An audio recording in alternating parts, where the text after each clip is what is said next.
Okay, so hello everyone, welcome to another lecture of design of steel structure, है ना। सो मैंने बताया था आप लोगों को कल कि डिजाइन ऑफ स्टील स्ट्रक्चर में टोटल कितना टर्म है, 3 टर्म है। First is design, second is steel and third one is structure. So structure को हम लोग ने देख लिया था, इस वर्ड को हम लोग एक्सप्लेन कर चुके थे। सेकेंड है जो एक्सप्लेन कर रहे थे स्टील को, सेकेंड एक्सप्लेन कर रहे थे स्टील को। इसमें भी कुछ है जो कुछ पॉइंट्स है जो हम लोग देखे थे। तो आज डिस्कस करेंगे मैकेनिकल प्रॉपर्टीज ऑफ स्टील। किसके बारे में डिस्कस करेंगे, उसी को कल के क्लास को ही कंटिन्यू करते हैं, mechanical properties of steel. So first mechanical property है जो यील्ड स्ट्रेंथ है। क्या है? यील्ड स्ट्रेंथ है, जिसको एफ बाय से डिनोट करते हैं। किससे डिनोट करते हैं? एफ बाय से डिनोट करते हैं। सेकेंड वन है जो आपका अल्टीमेट स्ट्रेंथ है। क्या है? अल्टीमेट स्ट्रेंथ है, जिसको एफ यू से डिनोट करते हैं। इसको एफ यू से डिनोट करते हैं। जब mechanical properties strength of material में मैं पढ़ाया था, वहाँ पे इसके बारे में आप लोगों को बताया हुआ है डिटेल में। तो यहाँ पे है जो इस चीज़ को डिस्कस नहीं करेंगे ज़्यादा। बताया था कि कुछ स्ट्रक्चरल स्टील का यदि हम स्ट्रेस स्ट्रेन डायग्राम बनाते हैं तो कुछ है इस तरह से इसका वेरिएशन होता है, इस तरह से इसका वेरिएशन होता है ना। स्ट्रेन वर्सेस स्ट्रेस का ग्राफ बनाए थे, बहुत डिटेल में बताया हुआ है। अगर आप लोग नहीं देखे हैं, जो लोग नहीं देखे हैं, जो लोग नए हैं, वो है जो लेक्चर नंबर 6 से लेकर आप 10 तक उसमें देखिए, सारा डिस्कशन किया हुआ है उसमें, ठीक है। तो इसको बोले थे एफ बाई, है ना, और फिर इसको बोले थे क्या, अल्टीमेट स्ट्रेंथ बोले थे, इसको एफ यू बोले थे, अल्टीमेट स्ट्रेंथ बोले थे। सो ये सब है जो डिस्कशन ऑलरेडी किया हुआ है। तो सेकंड है जो अल्टीमेट स्ट्रेंथ है। थर्ड देखते हैं, थर्ड है जो क्या है, इलास्टिसिटी है ना, इलास्टिसिटी है, इसके बारे में भी हम लोग जान चुके हैं। नेक्स्ट देखते हैं डक्टिलिटी। डक्टिलिटी क्या होता है, मतलब किसी भी स्टील को क्या करना है, यदि वायर फॉर्मेट में हम कन्वर्ट कर पा रहे हैं तो हम बोलेंगे कि वो मटेरियल क्या है, डक्टाइल है। अगर किसी मटेरियल को आप वायर फॉर्मेट में कन्वर्ट करने में सक्षम हैं तो आप क्या बोलेंगे, जो मटेरियल है क्या है, वो डक्टाइल है। नेक्स्ट देखते हैं, next one is weldability. Next one is weldability, this is very very important. ये मैं यहाँ पे डिस्कस करूँगा डिटेल में।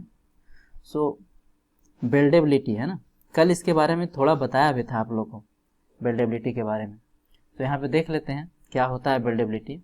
The weldability of a material refer to its ability to be weld, its ability to be weld, है ना, its ability to be बेल्ड।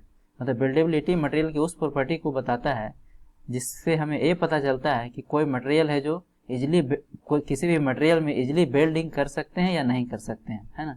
आगे देखते हैं और क्लियर हो जाएगा। How it is easy to make a weld in a particular materials without cracks, without cracks. तो ये बोलता है कि हाउ इट इज इजी, कितना आसान है, to make a weld in a particular material, in a particular materials without cracks, without cracks. इसके बारे में आपको बताए थे कि परसेंटेज ऑफ कार्बन पे है जो बेल्डेबिलिटी है जो डिपेंड करता है ना। यदि परसेंटेज ऑफ कार्बन को एक नॉर्मल लिमिट से यदि ज़्यादा रिड्यूस कर देते हैं, वहाँ भी बेल्डिंग करने में क्या होता है, प्रॉब्लम होता है। नहीं, वहाँ भी क्या होता है, बेल्ड करने में प्रॉब्लम होता है।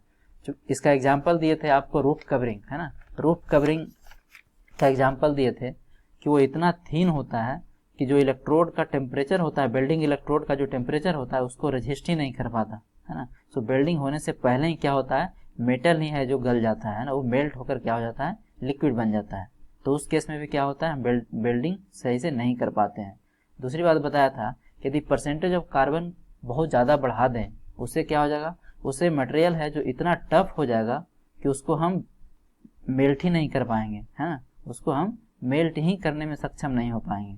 क्योंकि बेल्डिंग के लिए तो क्या करना है, हमको मेल्ट करना है ना। इलेक्ट्रोड के मटेरियल मेल्ट होता है और जिस मटेरियल में बेल्डिंग कर रहे होते हैं उसको मेल्ट करते हैं, और फिर दोनों को क्या करते हैं, मतलब जो भी ज्वाइंट है उसको क्या करते हैं, फिल करने में काम करते हैं। जैसे सपोज कीजिए प्लेट 1 है, ये प्लेट 2 है, ये दोनों को क्या करना है, बेल्डिंग करना है। तो यहाँ पे क्या करेंगे, इलेक्ट्रोड लाएंगे, है ना, इलेक्ट्रोड से क्या करते हैं, इसमें टच करते हैं, तो इससे क्या होता है, हीट जनरेट होता है। उसके बाद ये मटेरियल क्या होता है, मेल्ट होता है, और फिर दोनों आपस में क्या होता है, जुड़ जाता है। कूलिंग होने के बाद क्या होता है, प्रॉपर स्ट्रेंथ इसमें गेन हो जाता है।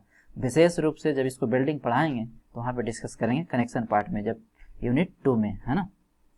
सो बिल्डेबिलिटी के बारे में देख चुके हैं, थोड़ा बहुत तो आइडिया हो ही गया होगा कि the weldability of material refer to its ability to be welded, और you can say how it is easy to make a weld in a particular materials without cracks, बिना क्रैक किए हुए। ऐसा नहीं कि बिल्डिंग करने गए और जो पेरेंट मटेरियल है उसी में है जो क्रैक डेवलप हो गया, तो फिर बिल्डिंग का कोई मतलब नहीं रह जाता है ना। क्योंकि जैसे ही मटेरियल में क्रैक डेवलप हो गया, इसका मतलब क्या हुआ, इसका मतलब ये हुआ कि आपको स्ट्रक्चर में यूज होने से पहले ही आपका जो एलिमेंट है वो क्या हो गया, फेलियर हो गया, है ना।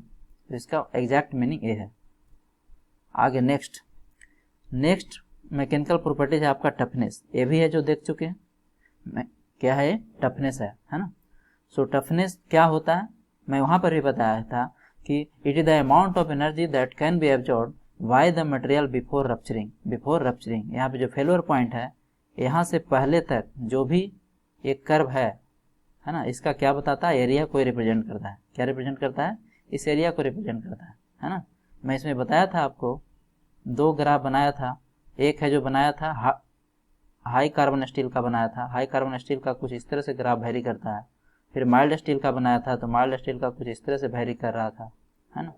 तो मैं बताया था कि अल्टीमेट स्ट्रेंथ है जो हाई कार्बन स्टील है उसका ज़्यादा होता है ना, जबकि लो कार्बन स्टील है या मीडियम कार्बन स्टील है उसको क्या होता है, कम होता है। लेकिन जो टफनेस की बात करते हैं तो टफनेस है जो आपका माइल्ड स्टील का ज़्यादा होता है। मैंने रीजन भी दिया था वहाँ पे कि क्यों ज़्यादा होता है, क्योंकि इसका ओवरऑल एरिया है वो क्या होता है, ज़्यादा होता है। ये जो एरिया है ये जो है जो क्या होता है, ज़्यादा होता है। इसके कारण टफ जो माइल्ड स्टील है वो क्या है, ज़्यादा टफ है ना। स्ट्रेन वर्सेस स्ट्रेस का वहाँ पे ग्राफ बनाया था। इसका आप एरिया निकालेंगे तो क्या होगा, इसका एरिया तो काफ़ी कम होगा ना।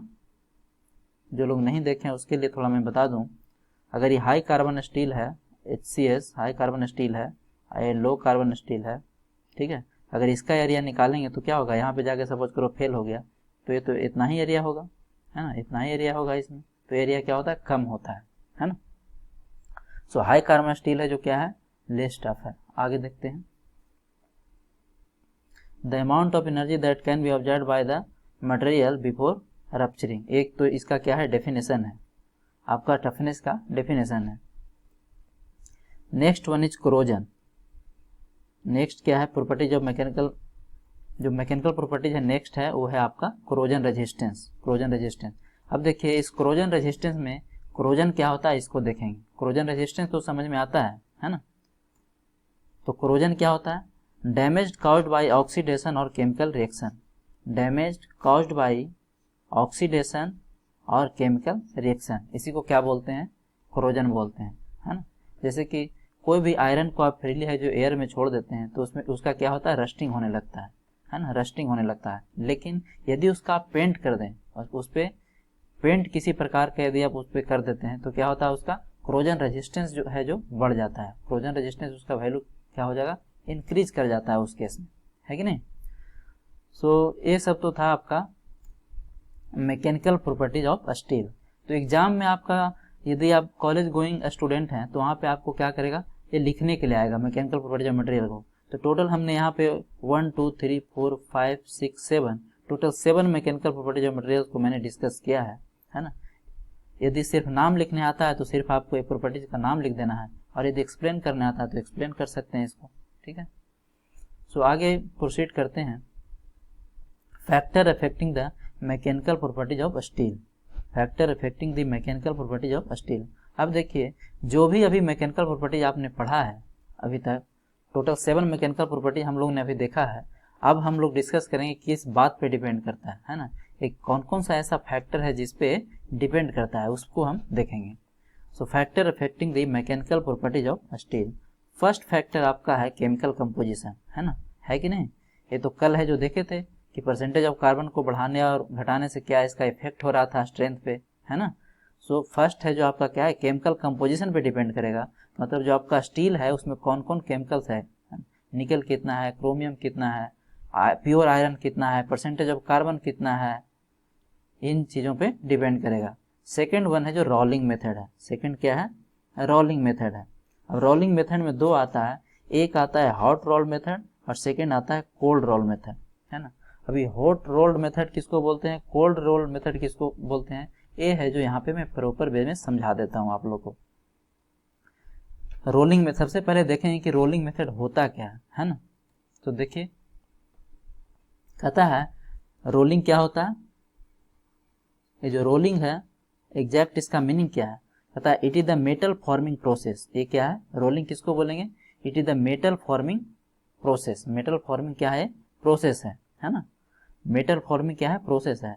और आप बोल सकते हैं it is use to reduce the thickness and to make the thickness uniform. अभी समझ लेते हैं इसको अच्छे से, है ना। It is use to reduce the thickness, कहाँ पे यूज करते हैं, जब हमारा जो मटेरियल है, मेंबर है, उसका थिकनेस को यदि रिड्यूस करना है ना, या फिर थिकनेस को यूनिफॉर्म बनाना है, थिकनेस को क्या करना है, यूनिफॉर्म बनाना है, उस केस में हम क्या करते हैं, रोलिंग का यूज करते हैं।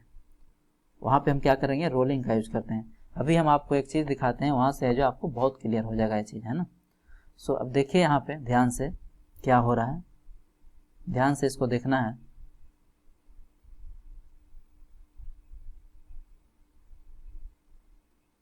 पहले इसका थिकनेस क्या था, ज़्यादा था, है ना। अभी हम क्या किए, इसको रोल कर रहे हैं, है ना। दो सिलेंडर के बीच में क्या कर रहे हैं, इसको रोल कर रहे हैं, तो हमें डिजायर्ड थिकनेस है जो मिल रहा है। एक एनिमेशन है जिसके फॉर्मेट में आपको मैं समझाना चाहता हूँ कि एक्चुअल में रोलिंग का मतलब होता क्या है ना। तो बड़े पैमाने में भी इसी टाइप से करते हैं। ये जस्ट है जो एक विजुअल रिप्रेजेंटेशन है, आपको समझाने के लिए किया गया है ना।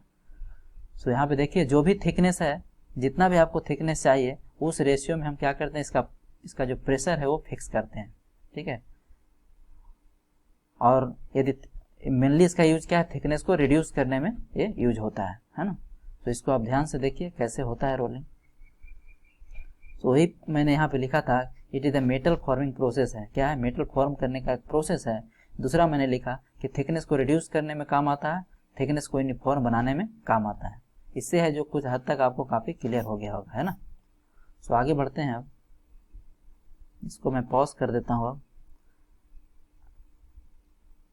चलिए नेक्स्ट है जो आपका रोलिंग थिकनेस है ना। नेक्स्ट आपका फैक्टर अफेक्टिंग मैकेनिकल प्रॉपर्टीज क्या है, रोलिंग थिकनेस है ना। जो आप यहाँ पे देख रहे हैं इसका कुछ तो थिकनेस होगा, मान लेते हैं टी इसका थिकनेस है, तो ये किस पे डिपेंड करेगा, ये सब yield strength, ultimate strength, elasticity, ductility, ये सब जो भी मैकेनिकल प्रॉपर्टीज है वो किस पे डिपेंड करेगा, आपका थिकनेस क्या है ना।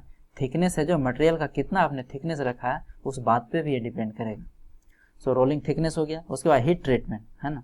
अब देखिए इस हीट ट्रीटमेंट को मैं बता दूं, मैं बताया था यदि परसेंटेज ऑफ कार्बन को आप बहुत ज़्यादा बढ़ा देते हैं, परसेंटेज ऑफ कार्बन को यदि बहुत ज़्यादा बढ़ाते हैं तो मटेरियल क्या हो जाता है, हार्ड हो जाता है। मटेरियल क्या हो जाता है, हार्ड हो जाता है ना। अब क्या करते हैं, यहाँ पे प्री हीटिंग की ज़रूरत पड़ती है। अगर मटेरियल बहुत हार्ड हो गया तो यहाँ पे प्री हीटिंग की ज़रूरत पड़ती है, प्री हीटिंग की ज़रूरत पड़ती है। कहने का मतलब है कि आप इलेक्ट्रोड से तो टेम्परेचर उतना रेज है जो कर नहीं पा रहे हैं, इलेक्ट्रोड के हेल्प से, जो बिल्डिंग इलेक्ट्रोड है उसके हेल्प से टेम्परेचर आप रेज कर नहीं पा रहे हैं जितना हमको बिल्डिंग के लिए चाहिए। तो अब क्या करेंगे, ये जो पेरेंट मेटल है इसको पहले प्री हीटिंग करते हैं, पहले इसको हीट करके रखते हैं किसी अदर प्रोसेस के द्वारा, है ना। उसके बाद इसको बेल्डिंग करते हैं, तो हमें जो डिजायर टेम्परेचर है वो है जो अचीव हो जाता है, और ये इजिली दोनों मटेरियल है जो क्या हो जाएगा, बेल्ड हो जाएगा, है ना। यही है हीट ट्रीटमेंट। हीट इसका क्या कर रहे हैं, मेटल का ट्रीटमेंट कर रहे हैं, किसके हेल्प से, हीट के हेल्प से। सो आगे बढ़ते हैं। Next point of discussion is stress history. Stress history, है ना। अब ये स्ट्रेस हिस्ट्री का मतलब क्या होता है, ठीक है। स्ट्रेस हिस्ट्री, और इसको बोलते हैं रेसिडुअल स्ट्रेस, है ना। हिस्ट्री मीन्स क्या होता है, पहले से, जो पहले हो चुका है ना, जो पहले हो चुका है, यही होता है ना हिस्ट्री का मतलब, जो पहले बीत चुका है। और स्ट्रेस है तो इसको अच्छे से समझ लेते हैं क्या होता है रेसिडुअल स्ट्रेस।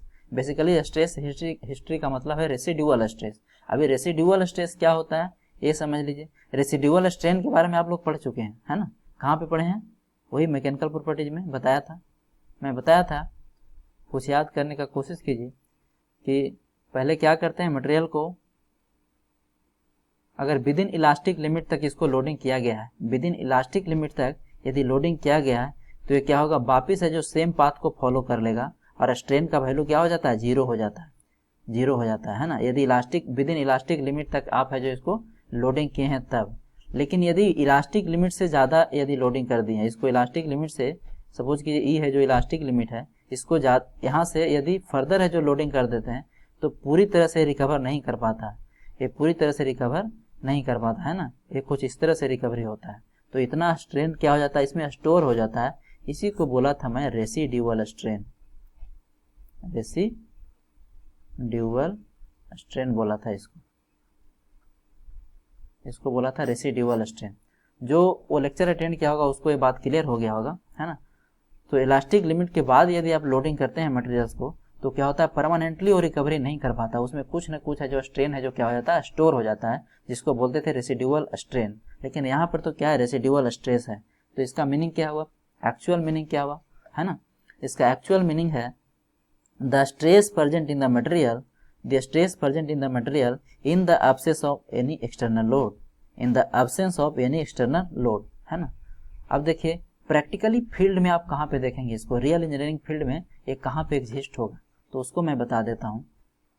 सपोज कीजिए, ऐसे तो आप समझने के लिए देखिए समझ सकते हैं, आप क्या कीजिए, कोई रबड़ लीजिए, है ना, कोई है जो एक रबड़ मटेरियल लीजिए और उसको खींच को क्या कीजिए, पूरा खींचिए उसको और दोनों तरफ क्या कीजिए, उसको बांध दीजिए। तब उसमें क्या होगा, एक इंटरनल स्ट्रेस है जो डेवलप हो गया। अब उस पर कोई भी आप एक्सटर्नल लोड नहीं लगा रहे हैं, लेकिन उसमें क्या हो गया, एक है जो प्री स्टोर स्ट्रेस है जो डेवलप हो गया, उसी को क्या बोलते हैं, रेसिड्यूअल स्ट्रेस बोलते हैं। दूसरी बात, एक और एग्जांपल से समझा देता हूँ इसको मैं। सपोज कीजिए कि एक कोई सेक्शन है, अभी इस सेक्शन को क्या बोलते हैं हमें नहीं पता, अभी तुरंत हम डिस्कस करने वाले हैं इसके बारे में, ठीक है। एक कोई सेक्शन है, एक मेंबर ए है 1, दूसरा मेंबर ए है 2 और तीसरा मेंबर ए वाला है 3, है ना। हमें क्या करना है, 3 मेंबर को 1 और 2 से इसको ऐड करना है, 1 और 2 से इसको जोड़ना है। तो आप क्या करेंगे, है ना, अभी तो ये छोटा हो जा रहा है, अभी क्या हो जा रहा है, ये छोटा हो जा रहा है, इसका साइज है जो छोटा है ना। अब क्या कीजिएगा, इसको आप खींचिएगा ऊपर की तरफ इसको खींचिएगा और इधर से नीचे की तरफ खींचिएगा। उसके बाद क्या कीजिएगा, इसके साथ बेल्डिंग कर दीजिएगा, ऊपर वाला के साथ क्या कर दीजिएगा, बेल्ट कर दीजिएगा। इसको 3 को क्या किए, खींच लिए, ऊपर नीचे खींच लिए और उसके बाद क्या किए, इसको, है ना, बेल्ट कर दिए, नीचे भी बेल्ट कर दिए और ऊपर भी बेल्ट कर दिए।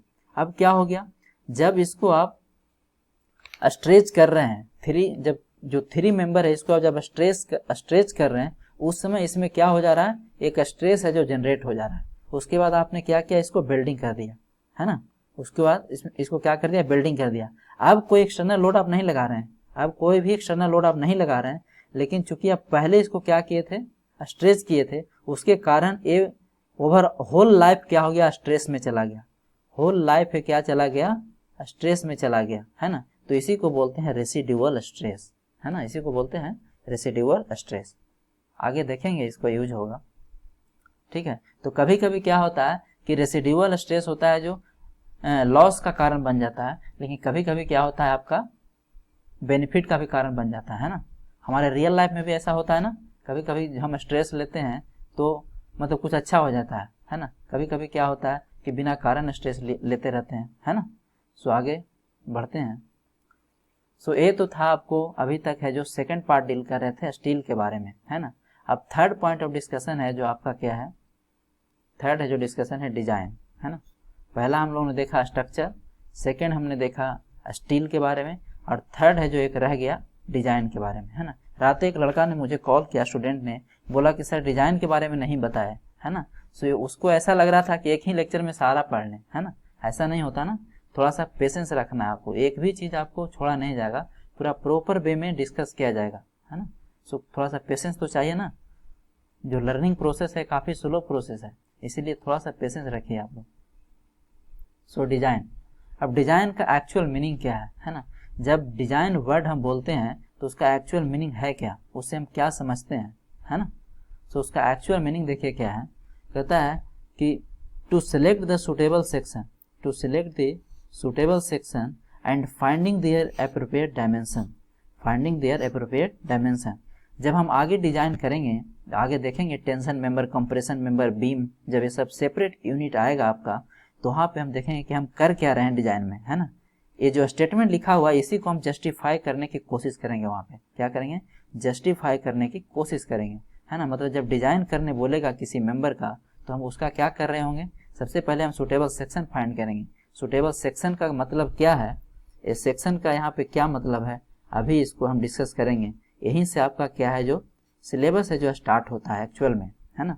तो अभी तक जो था वो आपका ट्रेलर था, ठीक है। So to select the suitable section and finding their appropriate dimension, कोई सेक्शन है जो सिलेक्ट कर लिए, सपोज कीजिए I section, channel section, angle section, T section, कोई भी सेक्शन है जो एज पर रिक्वायरमेंट हम क्या किया, सिलेक्ट कर लिए। उसके बाद क्या करते हैं, उसका प्रॉपर डायमेंशन है जो फाइंड करते हैं, है ना, कि हमें किस डायमेंशन का चाहिए, वहाँ पे जिस स्ट्रक्चर में जहाँ पे हमें यूज करना है वहाँ पे किस डायमेंशन का हमें वो चाहिए, ठीक है। सो एक बार फिर से रिपीट कर देता हूँ, to select a suitable section and finding their appropriate dimension को ही क्या बोलते हैं, डिजाइन बोलते हैं, है ना। डिजाइन का एक्चुअल सिग्निफिकेंस क्या है, to select a suitable section and finding their appropriate dimension, है ना। अब देखिए मैंने यहाँ पे क्या लिखा, सेक्शंस, है ना, एक वर्ड क्या है, सेक्शन, ठीक है। तो अब है जो हम इसी को पढ़ने वाले हैं, डिजाइन के बारे में अभी बस इतना ही आप जानिए, जब ये आएगा आगे इसी यूनिट में डिस्कस करेंगे फर्दर कि डिजाइन में कौन कौन सा मेथड है, उसको हम डिटेल में डील करेंगे, है ना। Working stress method, ultimate load method, limit state method, आपको उसमें से कौन सा मेथड पढ़ना है, ये सारे बात का डिस्कशन है जो डिटेल में होगा, है ना। लेकिन स्टडी करने का क्या है, एक प्रॉपर सीक्वेंस है जिसको आपको फॉलो करना होता है, उससे क्या होता है, चीज़ें काफ़ी आसान हो जाती है सीखने में, है ना। सो उसी को आगे फर्दर कंटिन्यू करते हैं। तो अब हम देखेंगे सेक्शन के बारे में, है ना।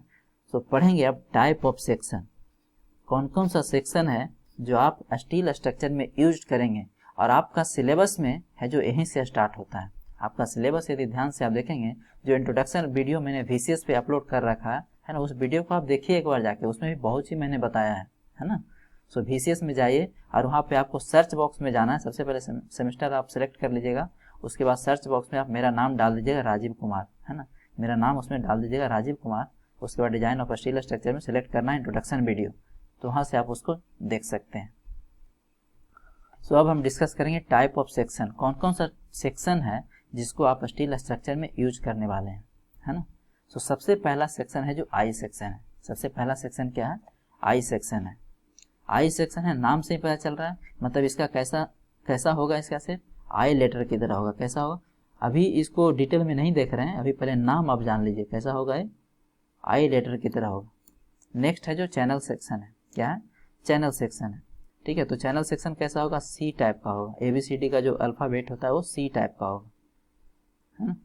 डिटेल में सबको देखेंगे वन बाय वन। फिर है जो एंगल सेक्शन है, एंगल सेक्शन कैसा होगा, आपका एल टाइप का होगा, कैसा होगा, एल लेटर की तरह होगा। नेक्स्ट है जो आपका टी सेक्शन है, टी सेक्शन कैसा होगा, टी लेटर की तरह होगा।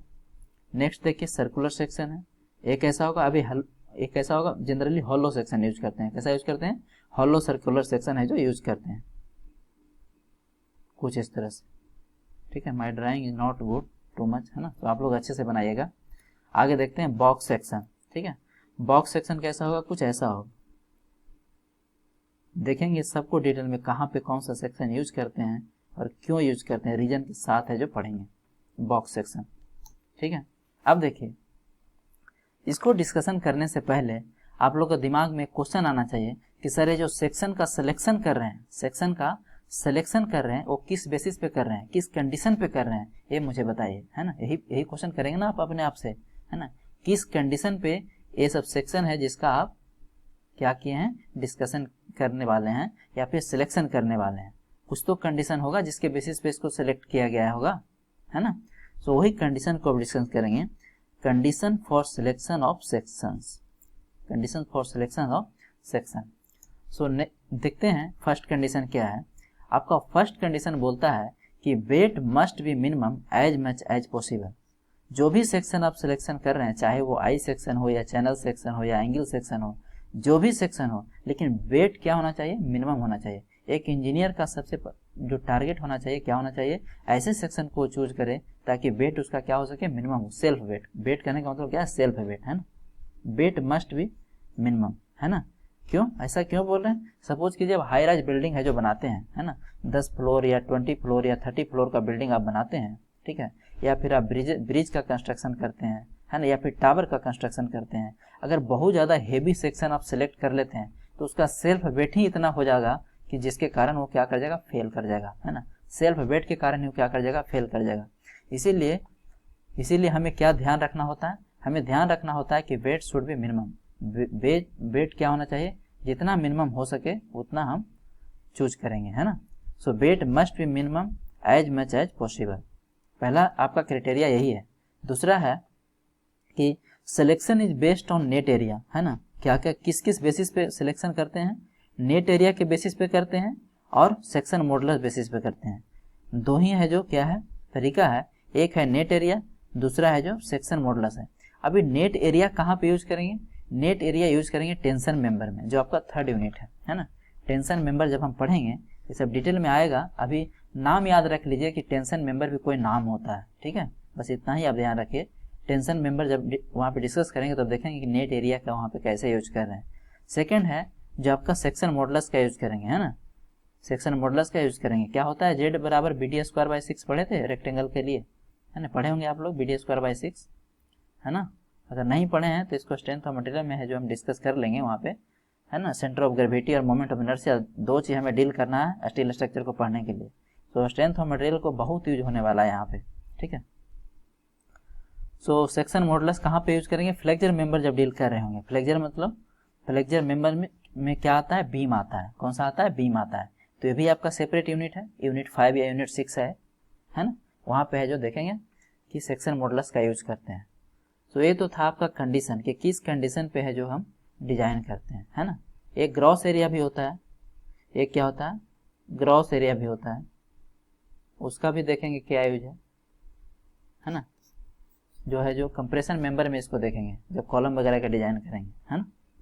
तो ये सब डिटेल में देखना है, अभी सिर्फ आपको थोड़ा सा ओवरव्यू लेना है, ठीक है। तो कोई आपसे यदि पूछे कि किस बेसिस पे आपने सिलेक्शन किया है इन सब सेक्शन को, तो ये दो क्राइटेरिया है जो आपको याद होना चाहिए, खास करके इंटरव्यू पॉइंट ऑफ व्यू से, है ना। सो आगे बढ़ते हैं। अब जो फर्स्ट डिस्कशन करने वाले हैं वो हम आई सेक्शन डिस्कशन करने वाले हैं, है ना। इसको है जो डिटेल में देखेंगे। अब पहला जो डिस्कशन करने वाले हैं वो है आई सेक्शन, है ना। Our first discussion is I section. तो सबसे पहले देखते हैं ये आई सेक्शन होता कैसे है ना।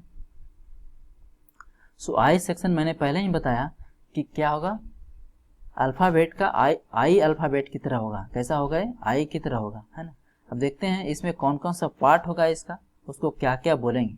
तो सबसे पहले ये जो दिख रहा है आपको यहाँ से यहाँ तक ये पार्ट, है ना, इसको बोलते हैं फ्लेंज। क्या बोलते हैं इसको, नाम इंपॉर्टेंट है, क्या बोलेंगे इसको, फ्लेंज बोलेंगे, है ना। और ये जो पतला सा दिख रहा है, ये जो पतला सा दिख रहा है इसको बोलते हैं वेव। आवाज के बाद क्या है, नाम आपको याद रखना है, क्या बोलते हैं इसको, वेव बोलते हैं। इसको वेव बोलते हैं। दो पोर्शन है ना। एक है जो फ्लैट है और एक है जो क्या है, एक हॉरिजॉन्टल में एक वर्टिकल में। तो इसको वेव बोलते हैं, इसको क्या बोलते हैं, फ्लेंज बोलते हैं। सबसे पहले तो आपको नाम ही याद रखना है ना। उसके बाद देखिए इसमें क्या क्या और होगा आगे। ये जो थिकनेस है, फ्लेंज का जो थिकनेस है, ओवरऑल विड्थ है, क्या है, विड्थ है। टोटल जो इसकी चौड़ाई है इसको मैं BF से लिखूंगा, किसे लिखूंगा, BF से, है ना। सो क्या हो जाएगा, ये विड्थ ऑफ फ्लेंज बोलते हैं इसको,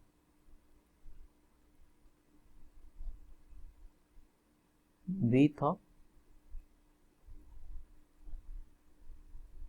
फ्लेंज, है ना। सो कितना फ्लेंज होगा, टोटल 2 फ्लेंज होगा, है ना। एक टॉप में होगा एक बॉटम में होगा।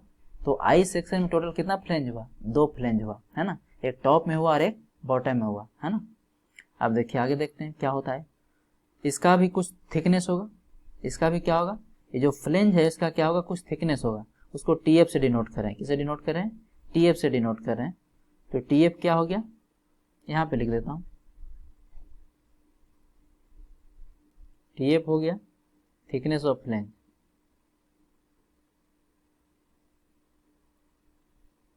Thickness of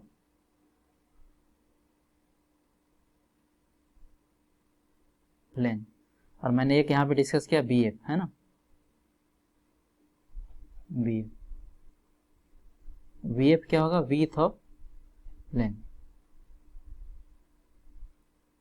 width of flange. चलिए आगे बढ़ते हैं। अब देखिए ये जो वेव है, वेव का भी कुछ क्या होगा, थिकनेस होगा। इस वेव का भी क्या होगा, कुछ थिकनेस होगा, है ना। यही थिकनेस है, ध्यान से अगर देखें तो ये क्या है, थिकनेस ऑफ वेव है। तो इसको मैं बोल देता हूँ टी डब्ल्यू, टी डब्ल्यू, है ना। तो नेक्स्ट जो टर्मिनोलॉजी हो गया, चलो इसको रिमूव कर देता हूँ, थोड़ा गड़बड़ हो गया।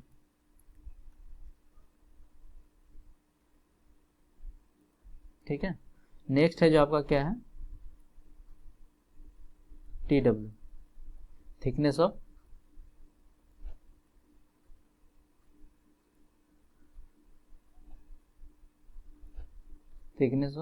वेव, है ना, थिकनेस ऑफ वेव। अब देखिए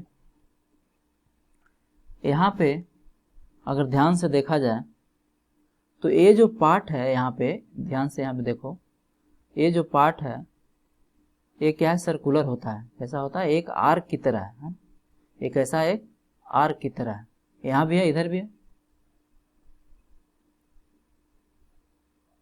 ये क्या है, एक आर्क का फॉर्मेशन कर रहा है ना, एक सर्कुलर आर्क का फॉर्मेशन कर रहा है। ऐसा क्यों कर रहा है इसका हम एक्सप्लेनेशन देंगे आपको, है ना, ऐसा क्यों जरूरी हो गया यहाँ पे करने में। ठीक है, सो इसको बोलते हैं, अगर इसको ध्यान से देखा जाए, कलर दूसरा यूज करते हैं थोड़ा, सो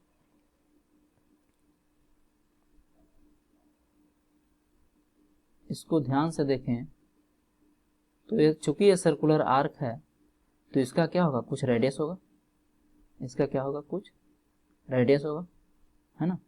इसको बोल देते हैं R1, क्या बोल देते हैं, R1 बोल देते हैं,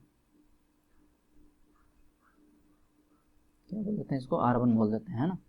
और इसको नाम दिया गया है रूट रेडियस, तो R1 क्या हो गया आपका,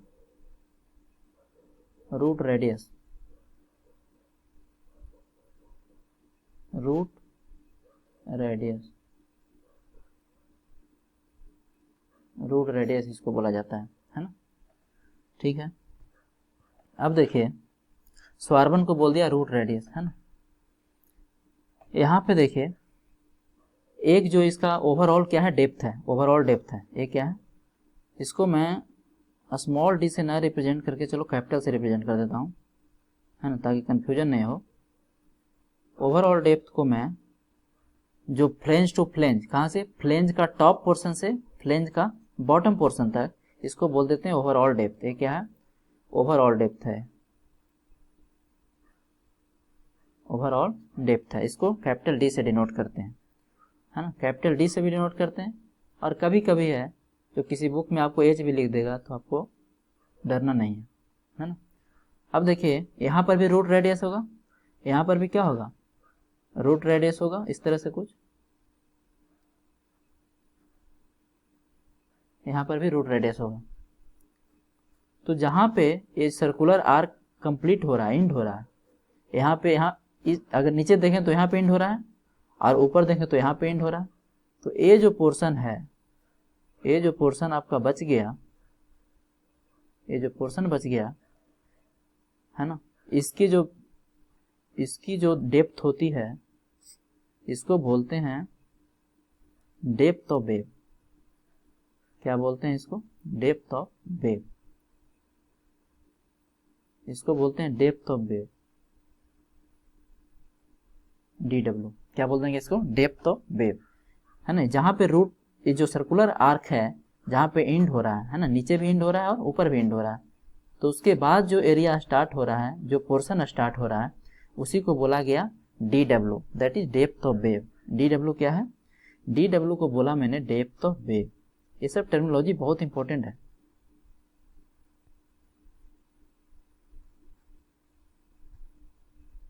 डेप्थ ऑफ वेव, इसको बोले डेप्थ ऑफ वेव, है ना। अब देखिए एक तो आपका था overall depth, overall flange width, है ना, इसको मैंने बोला विड्थ ऑफ फ्लेंज, है ना। लेकिन यदि सेंटर लाइन को देखें, सेंटर लाइन से यदि कंसीडर करें इसको, है ना, सेंटर लाइन से यदि कंसीडर करें,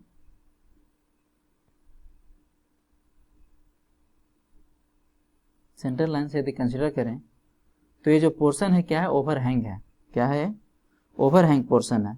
यहाँ पे क्या है, दो पोर्शन क्या है, ओवरहैंग है, यहाँ से यहाँ तक क्या है, ओवरहैंग है ना। ए वाला पोर्शन, ध्यान से अगर देखें तो ये पोर्शन क्या है, ओवरहैंग है, ओवरहैंग पोर्शन है ना, इसको मैं बोल रहा हूँ स्मॉल बी, इसको बोल रहा हूँ स्मॉल बी। और जो स्मॉल बी है, स्मॉल बी है, इसको बोलते हैं आउटस्टैंडिंग बी। क्या बोलते हैं? ये जो ओवरहैंग पोर्शन है इसको बी को बोलते हैं आउटस्टैंडिंग बी।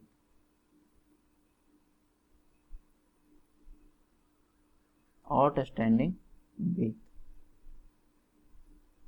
ये सब आपका बेस है जो तैयार किया जा रहा है बीम पढ़ने के लिए, है ना। आउटस्टैंडिंग बीथ बोलते हैं इस बी को। क्या बोल दिया? जो ओवरहैंग पोर्शन था, ये क्या था एक्चुअल में? ओवरहैंग था, ओवरहैंग पोर्शन। ओवरहैंग पोर्शन को मैंने बोल दिया आउटस्टैंडिंग बीथ, इसको लिखे स्मॉल बी से। किसे रिप्रेजेंट किए? स्मॉल बी से, है ना। अब देखिए, सबसे पहली बात, क्या डी डब्ल्यू का वैल्यू आप निकाल सकते हैं? डी डब्ल्यू का यदि वैल्यू आपको निकालने बोले तो आप निकाल सकते हैं। सबसे पहले क्या करेंगे? ओवरऑल डेप्थ लेंगे, ओवरऑल डेप्थ लेंगे माइनस, ओवरऑल डेप्थ में से क्या करेंगे? दोनों फ्लेंज का थिकनेस को आपको क्या करना पड़ेगा? माइनस करना पड़ेगा। नहीं, टॉप पोर्शन और बॉटम पोर्शन, ये जो दोनों फ्लेंज थिकनेस है, यहाँ भी फ्लेंज थिकनेस होगा, यहाँ भी क्या होगा? टीएफ यहाँ भी आने वाला है, फ्लेंज थिकनेस टीएफ। तो बॉटम और टॉप फ्लेंज थिकनेस को क्या करना पड़ेगा? माइनस करना पड़ेगा। सो 2 टीएफ कर दूं, 2 टीएफ, 2 टीएफ, है ना। उसके बाद देखिए, उसके बाद कंसीडर किए हैं आप क्या? रूट रेडियस, है ना। क्या कंसीडर किए हैं? रूट रेडियस, ठीक है। ए क्या है? Root radius. तो R1 इधर से चला गया और R1 इधर से चला गया और R1 इधर से चला गया, है ना। ये पोर्शन कंफ्यूज नहीं होना, टोटल यहाँ तक लेते हैं, है ना, टोटल यहाँ तक लेते हैं। तो हमें क्या करना, ये क्या होगा? रेडियस के बराबर होगा। चलो इसको मैं अच्छे से कर देता हूँ, अदरवाइज तुम लोग कंफ्यूज हो जाओगे, है। ये जो पोर्शन होगा आपका यहाँ तक होगा, है ना, यहाँ तक होगा। इसको थोड़ा और आगे बढ़ा देता हूँ ताकि आप कंफ्यूज नहीं हो, है ना। इसको मैं क्लियर करके अच्छे से बताता हूँ, ठीक है, अदरवाइज कंफ्यूज होते रहोगे, है ना। चलिए, सो यहाँ से इसको आगे बढ़ा देते हैं, है ना। ये जो रेडियस है, अगर ये सर्कुलर आर्क है, ऐसा दिखने में नहीं लग रहा है लेकिन वहाँ बनाने का कोशिश किया जाता है ऑलमोस्ट, ठीक है, कि सर्कुलर बने। इसी को मैंने बोला था R1, R1, है ना। तो ये भी क्या होगा? R1 ही होगा। तो इसको क्या लिखें? माइनस का क्या लिखें? माइनस का R1 ऊपर से, R1 नीचे से, सो माइनस का 2 times of R1, 2 times of R1। तो एक आपका क्या बन गया? फॉर्मूला बन गया, है ना। कभी कभी क्या होगा, डायरेक्ट वैल्यू आपका डेप्थ ऑफ वेव का दे देगा, है ना। कभी कभी आपको निकालना पड़ेगा। तो कैसे निकालते हैं? ओवरऑल डेप्थ में से क्या करना है? 2 इंटू थिकनेस को माइनस कर देना है, 2 इंटू फ्लेंज थिकनेस को, उसके बाद रूट रेडियस को क्या करना है? माइनस करना है। तो ये हो गया डेप्थ ऑफ वेव, है ना। अब देखिए, इसको थोड़ा और सिंप्लीफाइड फॉर्म में लिख सकते हैं क्या? डी माइनस 2 कॉमन ले लीजिए, तो क्या हो जाएगा? टी एफ प्लस R1 लिख सकते हैं कि नहीं? माइनस कॉमन कर लिए, है ना, टी एफ प्लस R1, ठीक है। अब देखिए, अब मैं इस चीज़ का एक्सप्लेनेशन दे रहा हूँ कि यहाँ पे सर्कुलर आर्क क्यों बनाया गया, ऐसा ट्रांजिशन क्यों बनाया गया, है ना। तो ये कुछ ऐसा ही है जैसा आप हाईवे इंजीनियरिंग में पढ़े होंगे या सर्वेइंग में पढ़े होंगे, ट्रांजिशन कर पढ़े थे वहाँ पे, है ना। जब ट्रांजिशन कर में पढ़े होंगे कि रोड जब स्ट्रेट से क्या होता है, स्ट्रेट से कर्व में जाता है, तो वहाँ पे ट्रांजिशन कर्व का यूज करते हैं, है ना। तो कुछ उसी टाइप का है, बट यहाँ पे किस चीज़ का ट्रांजिशन हो रहा है उसको हमको आपको बताना है डिटेल में। तो देखिए, ये आपका फ्लेंज है, ये क्या है? फ्लेंज है ना।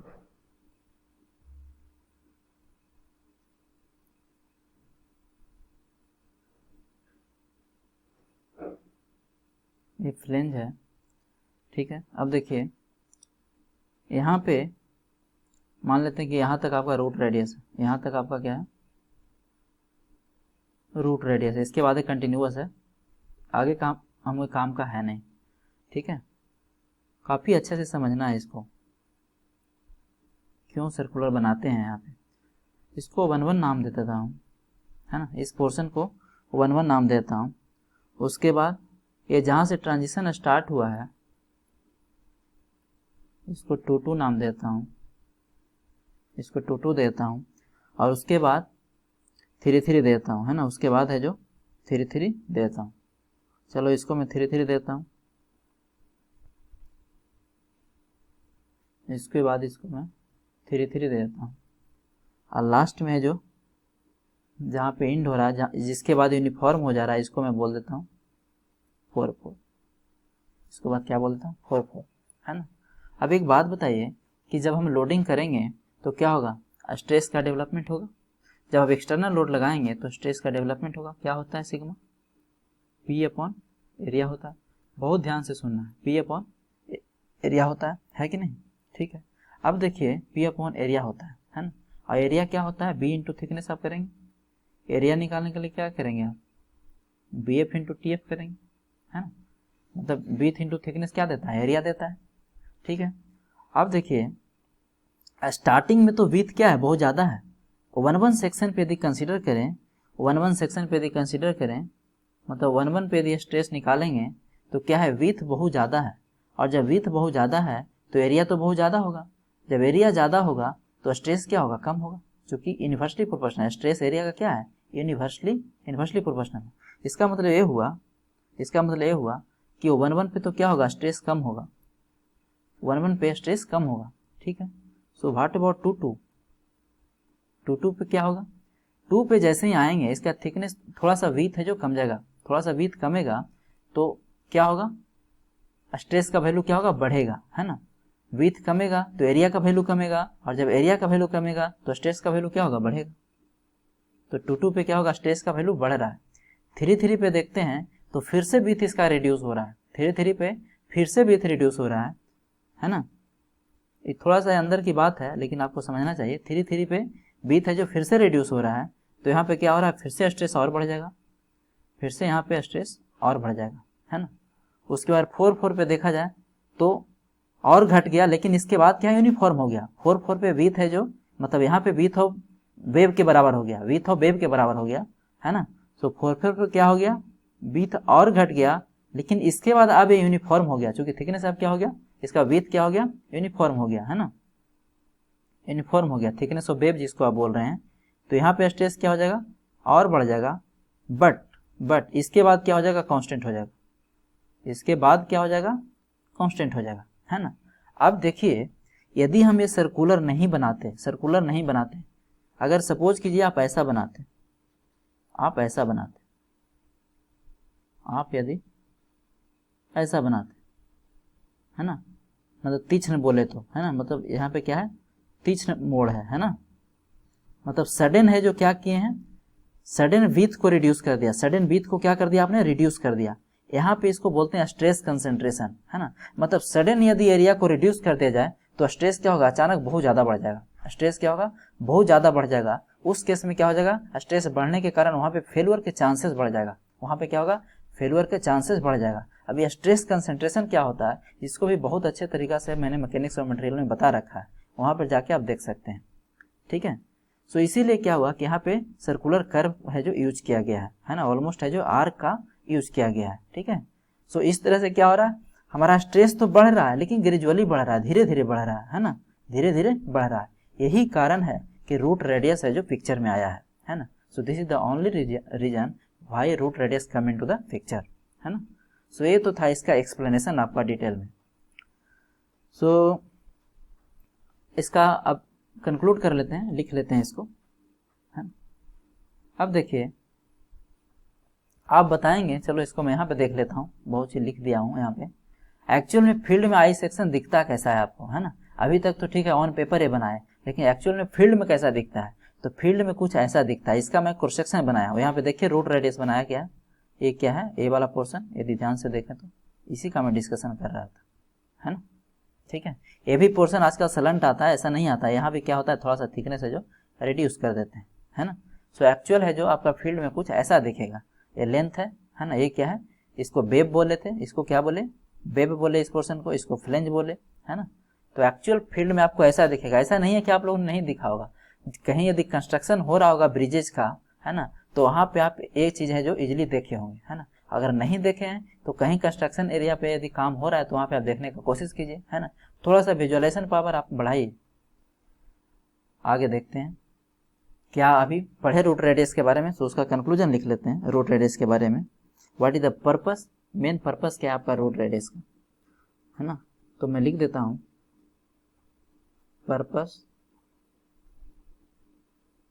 Of root radius, purpose of root radius क्या पर्पस है, फटाफट देखते हैं। जो फर्स्ट पर्पस है आपका क्या है बताइए, है ना, स्मूथ फ्लो ऑफ स्ट्रेसेस, क्या है स्मूथ, यही कर रहे थे ना, smooth flow of stresses, smooth flow of stresses. पहला पर्पस तो यही था कि जो जहाँ पे ज्वाइंट है, जहाँ पे मूव कर रहा है ना, जहाँ पे सेक्शनल एरिया चेंज हो रहा है, वहाँ पे स्ट्रेस हमारा क्या हो, स्मूथ फ्लो हो, है ना, मतलब स्ट्रेस बढ़े लेकिन ग्रेजुअली बढ़े, सडन नहीं बढ़े, है ना। सेकेंड,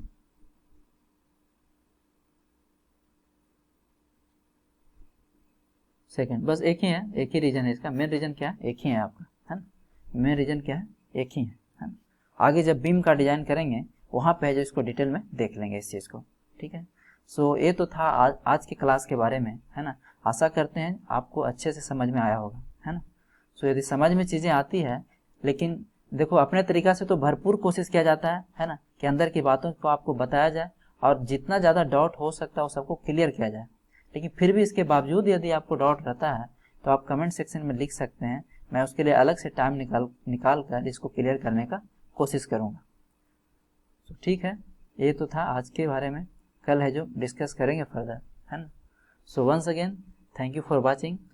आप इस वीडियो को है जो आपको सुविधा के लिए जो यूट्यूब पे मैं प्रोवाइड कर रहा हूँ, लेकिन आपका एक कर्तव्य है, आपका ड्यूटी है कि आप VCS पे जाएं, वहाँ पे वीडियो को क्या करें, रेटिंग करें, है ना, वहाँ पे वीडियो को एटलीस्ट रेटिंग करें, है ना। अदरवाइज आपका टीचर है जो प्रॉब्लम फंस जाएगा, वहाँ पर रेटिंग जरूरी है ना, वहाँ पे।